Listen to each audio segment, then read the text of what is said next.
Hello दोस्तों, मैं दिलशाद अहमद आपके लिए लेकर के आया हूँ एक और नई वीडियो। तो आज हम बात करने वाले हैं how to create SEO friendly URL for your website. जी हाँ, आपने अपनी वेबसाइट डिज़ाइन तो की होगी, लेकिन डिज़ाइन करते वक्त आप जो यूआरएल बनाते हैं वो किस तरीके का होना चाहिए, इसके बारे में नॉलेज होना बहुत ज़्यादा ज़रूरी है। अगर आपने अभी तक अपनी वेबसाइट बनाई है और उसके बारे में आपको नहीं पता है, या आप वेबसाइट बनाने जा रहे हैं, तो आपको ये जानकारी जरूरी होनी चाहिए कि वेबसाइट आप किस तरीके से किस टाइप के यूआरएल के साथ बनाएं। तो सबसे पहले आपको पता होना चाहिए कि वेबसाइट के अंदर आपको यूआरएल कितने तरीके के होते हैं, और आप सबसे पहले ये जानिए किस तरीके की आप वेबसाइट डिजाइन कर रहे हैं। वो पीएचपी है, डॉट नेट है, या किसी भी प्रोग्रामिंग लैंग्वेज है, या आप गूगल से बना रहे हैं, गूगल साइट से बना रहे हैं, ब्लॉगर से बना रहे हैं, और भी बहुत सारी फ्री वेबसाइट है, या फिर आप वर्डप्रेस से बना रहे हैं। तो आज हम इसी बारे में जानेंगे कि किस तरीके से आप अपनी वेबसाइट के यूआरएल को डिजाइन कर सकते हैं, और ये भी जानेंगे कि अगर आपकी वेबसाइट पे कोई गलत यूआरएल बन चुका है तो उसको आप किस तरीके से सही ठीक कर सकते हैं और सही से उसको यूज कर सकते हैं कि आप कौन सा यूआरएल अपनी वेबसाइट के लिए डिजाइन करें। तो सबसे पहले हम ये जानते हैं कि किस तरीके के यूआरएल आपके होते हैं, टोटल कितने टाइप के आपके यूआरएल बनाए जाते हैं, तो हम उसके बारे में जानेंगे। तो सबसे पहले चलते हैं, देख सकते हैं यहाँ पे सबसे पहले अगर मैं बात करता हूँ तो बात करता हूँ यहाँ पे आप देख सकते हैं। यहाँ पे अगर मैं देखूँ तो यहाँ पे देख सकते हैं कि सबसे पहले आपका एक सिंपल और नॉर्मल यूआरएल होना चाहिए, ताकि कोई भी जो यूजर है उसको इजी तरीके से याद कर सके। ये आपका बिल्कुल करेक्ट यूआरएल है। जैसे आप कोई भी वेबसाइट है, विकिपीडिया की कोई वेबसाइट है जिसमें विकी करके एक सब डोमेन है और उसके अंदर भी सब डोमेन है आपका एविएशन, तो ये कोई भी एक पर्टिकुलर पर्सन इजी तरीके से याद कर सकता है कि विकिपीडिया के अंदर स्लैश विकी स्लैश एविएशन, तो इसको कोई भी पर्सन इजी तरीके से याद कर सकता है। तो अगर आप भी कोई वेबसाइट बनाने जा रहे हैं तो इसी तरीके के आप यूआरएल का यूज कर सकते हैं। उसमें कोई ज्यादा डिस्क्रिप्शन नहीं डालें, बस नॉर्मल डिस्क्रिप्शन दे कि क्या आपका यूआरएल है। ठीक है, नेक्स्ट जो आता है वो आपका आता है लोकलाइज वर्ड, यानी आपके लोकल के एरिया के हिसाब से आप उसको डाल सकते हैं। जैसे आपका लेबन स्मिटल है, उसको स्लैश कर दिया है, ये भी आपका एक नॉर्मल यूआरएल है। अगर आप कोई भी यूज करेगा तो इसको भी इजी तरीके से याद कर सकता है। साथ के साथ अगर हम बात करें तो UTF-8 इनकोडिंग की भी जरूरी होती है, बहुत ज्यादा जरूरी होती है। बहुत से लोग क्या होते हैं UTF-8 कोडिंग को भी यूज करते हैं। तो UTF-8 कोडिंग यहाँ पे आप देख सकते हैं, जैसे आप करते होंगे कोडिंग के लैंग्वेज में, तो UTF-8 कोडिंग को भी आप यूज कर सकते हैं। ये एक अरेबिक कैरेक्टर का यूआरएल है, यानी ये जो भी आपका जो कैरेक्टर है, ये जो आपको दिख रहे हैं ना, ये %D9 %D86, ये क्या है, ये आपका अरेबिक कैरेक्टर है। अरबिक कैरेक्टर को गूगल के जो क्रॉलर ने वो इस तरीके से डिजाइन कर दिया है। किसी भी उसको, जैसे आप अगर कोई भी कीवर्ड आप अपने वेबसाइट के अंदर लेते हैं, जब यूआरएल में एंड हुआ, स्पेस हुआ, तो उसको क्या करता है गूगल, उसको अलग कीवर्ड में आपको यूज कर लेता है। ठीक है, नेक्स्ट हम आते हैं, ये देख सकते हैं ये चाइनीज कीवर्ड है आपका, कि चाइनीज का अगर आपको कोई कीवर्ड आ जाता है तो उसको यूज कर सकते हैं। अगर यहाँ पे बात करें तो ये देख सकते हैं, ये आपका कोई आपका उमलॉट करके कोई कोडिंग है वो यूज की गई है। यहाँ पे इमोजीज यूज किए गए हैं इन कोडिंग के अंदर, यानी UTF-8 के जितने भी आपके जो वर्ड होंगे उसको आप यूज कर सकते हैं, वो आपके यूआरएल गलत नहीं होते हैं। लेकिन अगर आप नॉन एसी ASCII वाले जो कैरेक्टर हैं, यानी नॉन एसी वाले जो कैरेक्टर हैं उसको आप यूज करते हैं, तो क्या करते हैं, ये आपका यूआरएल बिल्कुल गलत होते हैं। वो क्या था, वो आपका यूआरएल था कि आपकी जो कोडिंग थी, कोडिंग यहाँ पे मैं दिखा देता हूँ आपको। यहाँ पे जो आपकी कोडिंग थी, वो कोडिंग यानी आपको जो लैंग्वेज थी, लैंग्वेज ट्रांसफर हो गई है नॉर्मल कोडिंग के रूप में। लेकिन अगर मैं बात करूँ इसकी, यहाँ पे क्या है, यहाँ पे आपकी सीधी की सीधी वहाँ की लैंग्वेजेस यहाँ पे आ चुकी हैं। जैसे ये देख सकते हैं, ये अरबिक कैरेक्टर आ चुका है यहाँ पे, ये चाइनीज कैरेक्टर आ चुका है, और ये आपका अमलेट कैरेक्टर आ चुका है। ठीक है, यहाँ पे आपके इमोजीज आ चुके हैं। तो ये क्या है, ये आपके जो कैरेक्टर्स हैं, इस तरीके को यूआरएल डिफाइन नहीं करता है। आपको अगर यूआरएल बनाना है तो यूआरएल के अंदर कभी भी आप ना तो ये डायरेक्ट कोई लैंग्वेज डालें, आप या तो सीधे सीधे इंग्लिश लैंग्वेज डालें, या फिर अगर आप ऐसी लैंग्वेज का यूज कर रहे हैं जो आपकी आपकी पर्टिकुलर लैंग्वेज के ऊपर हो, तो उसको क्या कर सकते हैं, वो आपकी कन्वर्ट हो जाए आपकी ऐसी कैरेक्टर के अंदर। ठीक है, UTF-8 कैरेक्टर के अंदर।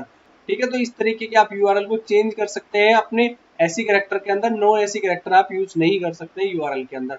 यहाँ पे अगर हम बात करते हैं तो यहाँ पे देख सकते हैं अनरीडेबल और long ID number in URL, यानी जो समझ में ना आ सके। ठीक है, यहाँ पे देख सकते हैं example.com है, उसके बाद index.php question mark ID underscore सेजियो equal to 360 and seed equal to 3A 5E EBV, यानी और भी बहुत सारी चीजें। तो इसमें क्या है, अगर कोई भी पर्टिकुलर यूजर आएगा एक बार तो उसने क्या करते हैं, वो आपका वेबसाइट पे आ गया, इस वेब पेज पे आ चुका है, ठीक है, इस वेब पेज पे आ चुका है, लेकिन जब इसको दोबारा से इसी वेब पेज पे आना होगा तो वो क्या करेगा, वो इतना बड़ा यूआरएल याद नहीं करेगा, या तो वो सीधा वेबसाइट खोलेगा example.com, उसमें उसको सर्च करना पड़ेगा, और अगर यूजर को कुछ प्रॉब्लम आती है तो वेबसाइट के अंदर वो प्रॉब्लम हो जाती है, यूजर उसको ज्यादा तवज्जो नहीं देता है, वो उस चीज को छोड़ देता है, यानी आपकी वेबसाइट पे ज्यादा बार नहीं आएगा, वो एक दो बार आकर के चला जाएगा, आपके जो यूजर है या सर्विसेज है वो खत्म हो जाएंगी। ठीक है, तो इस तरीके के यूआरएल को आपको डिजाइन नहीं करना है। डिजाइन करने के लिए आप सिर्फ वही यूआरएल ले सकते हैं। नेक्स्ट जो आते हैं, नेक्स्ट आपका दे सकते हैं कि आपकी जो यूआरएल होना चाहिए वो स्पेसिफिक कंट्री के हिसाब से भी होना चाहिए, वो आपका चल जाएगा। जैसे ये देख सकते हैं example.de, यानी डोमेन के हिसाब से कंट्री स्पेसिफिक दे रखा है, यहाँ पे GTLD भी दे रखा है, ठीक है, http example.com/de/। नेक्स्ट अगर हम बात करें तो नेक्स्ट आपका आता है हाइफन। आपके जितने भी यूआरएल आप डिजाइन करने जा रहे हैं उसके अंदर आपको एक चीज जरूर याद करना है कि आप अपने यूआरएल में सिर्फ और सिर्फ हाइफन का यूज करें, अंडरस्कोर का यूज बिल्कुल भी ना करें। बहुत से ऐसे वेबसाइट डिजाइनर होते हैं, वो क्या करते हैं, आपकी वेबसाइट का जब भी यूआरएल डिजाइन करेंगे वो क्या कर सकते हैं, आपकी वेबसाइट में हाइफन लगाने की बजाय क्या करेंगे, अंडरस्कोर लगाएंगे। लेकिन अंडरस्कोर गूगल कभी भी नहीं मांगता है, ओनली हाइफन मांगता है, ठीक है।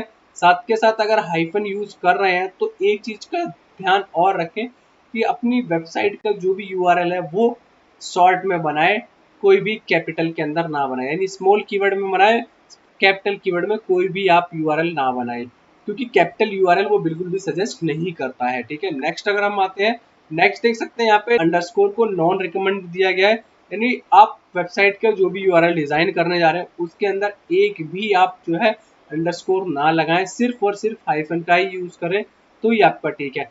नेक्स्ट अगर हम बात करें तो नेक्स्ट आप देख सकते हैं यहाँ पे जो आपका ये यूआरएल है, यूआरएल के अंदर कभी भी दो वर्ड को कंजॉइंट नहीं करना है, जॉइंट नहीं करना है, उसके बीच में ऑलवेज हाइफन लगाएं। जैसे यहाँ पे लगा रखा है इसने www.example.com ग्रीन ड्रेस, तो उसने क्या किया है, ग्रीन ड्रेस दोनों को एक साथ मर्ज किया है, लेकिन कभी भी ऐसा नहीं करना है। अगर ग्रीन ड्रेस है तो ग्रीन हाइफन ड्रेस, यहाँ पे आपका ग्रीन के बीच में हाइफन होना जरूरी है, अंडरस्कोर होना बिल्कुल भी जरूरी नहीं है।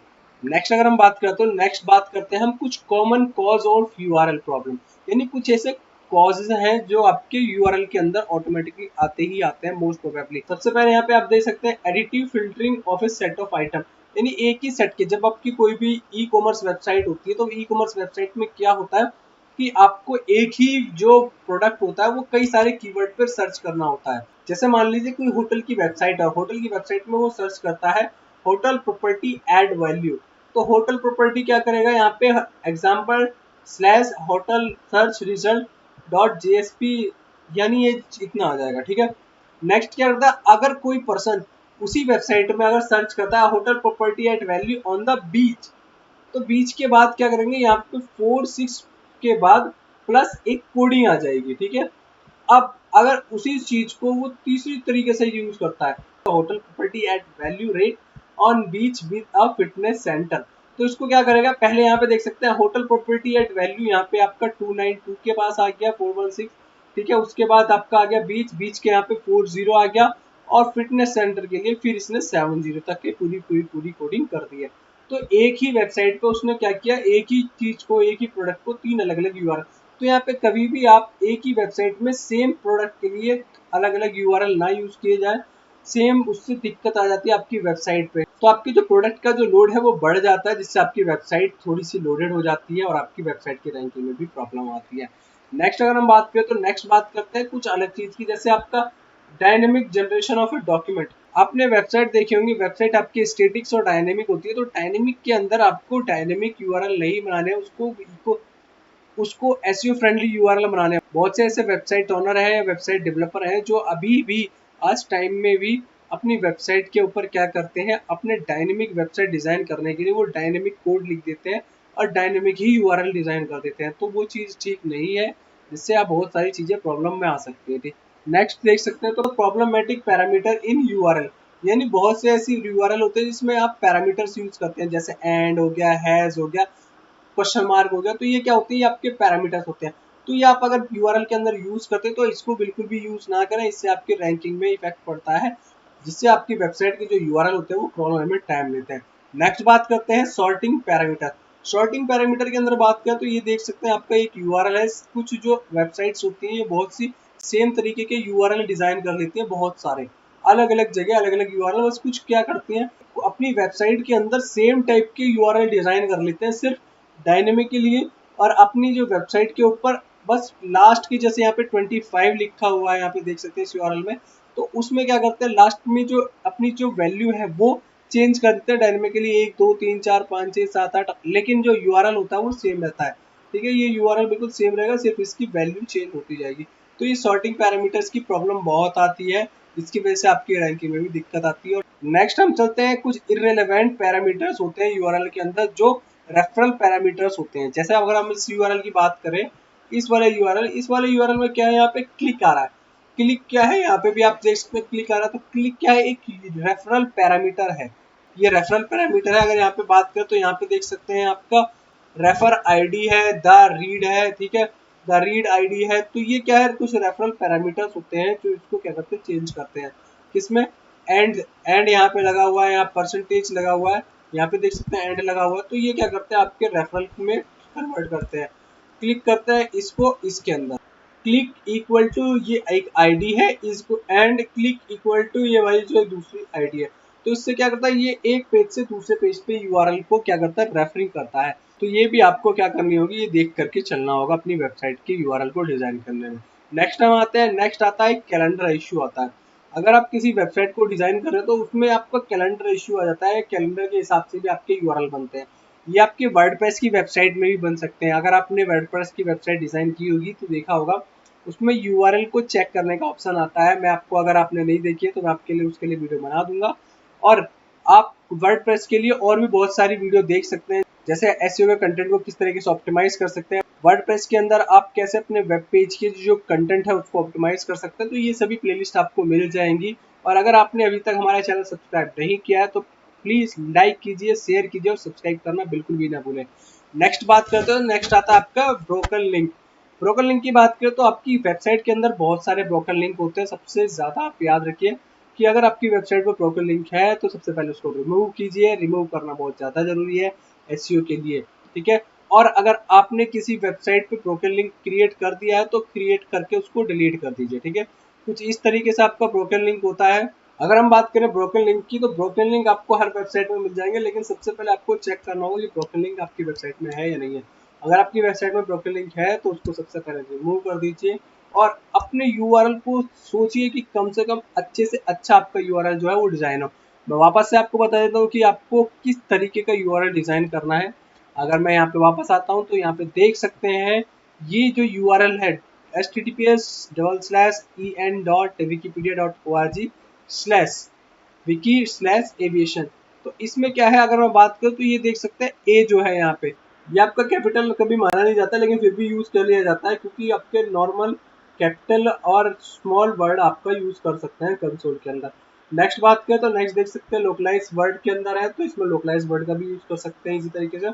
तो इसी तरीके के आपको जो है यूआरएल डिजाइन करने हैं। देख सकते हैं यहाँ पे आपके सभी जो वर्ड है यहाँ पे स्मॉल है, ये इसलिए होता है। अगर मैं नॉर्मली अगर मैं बात करूँ तो कभी भी कोई भी पर्सन अगर टाइप करने जाता है तो टाइप में वो एकदम से क्या करता है, सीधा सीधा नॉर्मल स्मॉल वर्ड लेता है, तो वो आपको क्या करता है, आपको अपनी वेबसाइट पे देता है कि आपको सीधा आकर के सीधा टाइप करना है, ना कोई कैप्स दबाना है, ना ही कोई आपको शिफ्ट दबा करके कैपिटल वर्ड डालना है, ठीक है, बीच में। अगर आपका यूआरएल काफी बड़ा है तो आप क्या कर सकते हैं, सीधा सीधा उसको अपनी वेबसाइट पे डिजाइन कर सकते हैं, वो भी इसी तरीके से।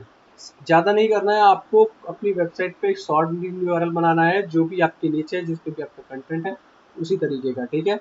तो आज की वीडियो में यहाँ पे देख सकते हैं आपने कई सारे अलग अलग तरीके से यूआरएल को डिजाइन करना सीखा है, क्या क्या प्रॉब्लम्स आती हैं, आप किस तरीके से उसको सॉल्व कर सकते हैं, ये बहुत सारी चीजें, ठीक है। और अगर आपकी वेबसाइट में ब्रोकन लिंक है तो उसको हटा दीजिए, और अगर आपको ये वीडियो पसंद आई है तो इसको लाइक कीजिए, शेयर कीजिए, और चैनल को सब्सक्राइब करना बिल्कुल भी ना भूलें। अभी जाकर के सब्सक्राइब करें, लाल वाली बटन दबाएं। तो अब हम मिलते हैं नेक्स्ट वीडियो में, तब तक के लिए थैंक यू।